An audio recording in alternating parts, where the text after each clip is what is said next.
අයියෝ මොකද්ද කසුම් මල්ලි දැන් මේ හෙන වෙලාවත් තිස්සේ මම මේ පාරට වෙලා ඉන්නේ. මොකද්දනේ ඉතින් සිස්සත් කියලා දැන් මේ ඔයා එන්න තු ඉඳලා හරියන්නේ නැහැ නේ. ඔයා මේ දැනනවා කියලා මට පොරොන්දු වුණානේ. තරිඳු මල්ලි මොකද්ද තරිඳු මල්ලි? දැන් මං ගොඩක් වෙලා තිස්සේ මෙතන ඉන්නේ. දැන් මේ කසුන්ටත් බෑ කියනවා. දැන් ඔයත් බෑ කිව්ව මම තනියෙන් ක්‍රිකට් ගහන්නද කියන්නකෝ. මොකද්දනේ වාර විභාගේ මොකද්දනේ? ඕගොල්ලෝ තාම 9 වසරේ ඉන්නේ. මම බලන්නකෝ මම මේ අවුරුදු 26ක් වෙලා මෙච්චර කැපකිරීම කරලා එනවා ක්‍රිකට් ගහන්න. ඕගොල්ලන්ට මේ සිස්සත් ඒ විභාගේ කී ඕගොල්ලන්ට එන්න බෑ.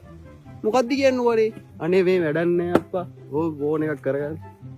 කිසිම නෑ වගකීමක් ගන්න නෑ මුන්ද.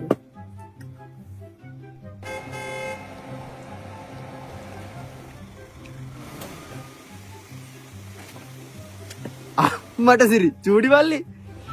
සුද්දමකෝ මෙතන කරන්නේ? බලන්නකෝ චූටි මල්ලි මේ අද කාලේ පොඩියෝ.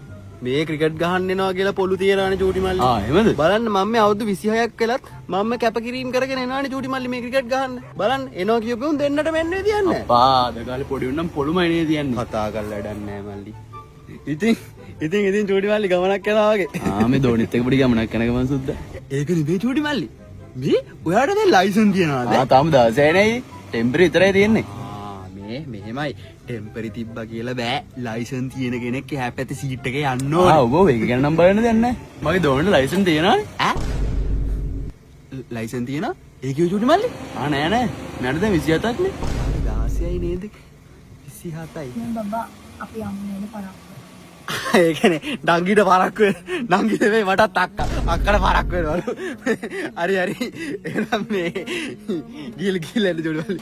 එහෙනම් සුද්දා අපි යන්න අපිට වැඩක් තියෙන. එල